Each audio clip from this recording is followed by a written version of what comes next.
The Last Starfighter director Nick Castle has revealed abandoned plans for a sequel.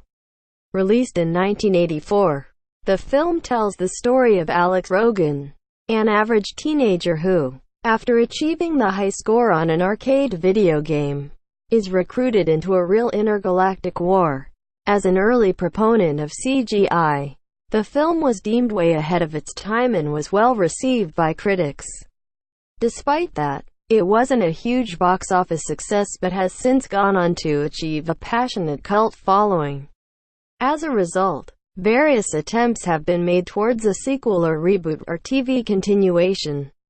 Unfortunately, a complicated rights issue has hindered any development on those fronts, with even Seth Rogen and Steven Spielberg trying and failing to get the project off the ground. Until now, the closest fans could get was Future Man, which was produced by Rogen for Hulu. The desire for it has only intensified. However, in the wake of such nostalgia-infused projects as Stranger Things, Ready Player One, and 2017's IT, studios are increasingly mining the 1980s for all the IP they can get their hands on. With everything from Karate Kid to 21 Jump Street getting an update. With the Starfighter rights apparently back in the hands of original writer Jonathan Betuel, and Rogue One scribe Gary Whitta on board to co-write, things are looking more hopeful than ever.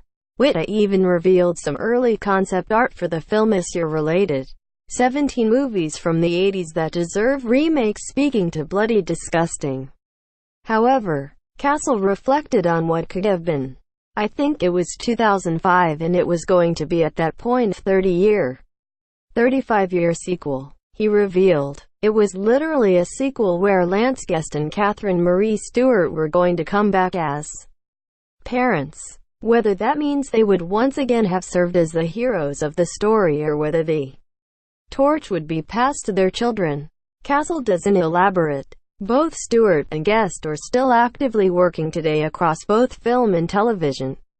However, so a return to their most iconic roles would definitely have been possible, with Whitta now attached. There was no doubt a rewrite of that 2005 script. Still, with it being described as a hybrid of reboot and continuation, it may still be possible, depending if those elements of the original script were retained. Castle himself remains hopeful that fans will get to see the original characters again. As well as that, though he knows he won't get to return to the director's chair, he hopes he can help out in some capacity, going the route of a continuation featuring a new set of characters rather than an outright reboot.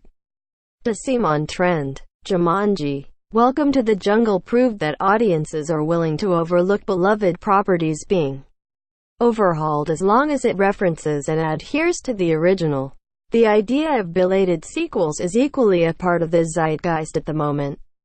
Both the upcoming Halloween and Robocop films will serve as direct follow-ups to the originals, with Jamie Lee Curtis returning and Peter Weller wanted back, respectively. Even a third Bill and Ted film is currently in development, with Keanu Reeves and Alex Winter set to reprise their roles decades after the characters debuted. Now seems like the perfect time for The Last Starfighter to return. Not only are video games more popular than ever, CGI has come a long way since the 1980s, given its inbuilt potential to please fans of the original whilst introducing a new generation to the world. The film could be something amazing to behold. Let's just hope, should it come to fruition, that it doesn't make the style over substance mistakes of Tron Legacy. Source: bloody disgusting tags. The Last Starfighter.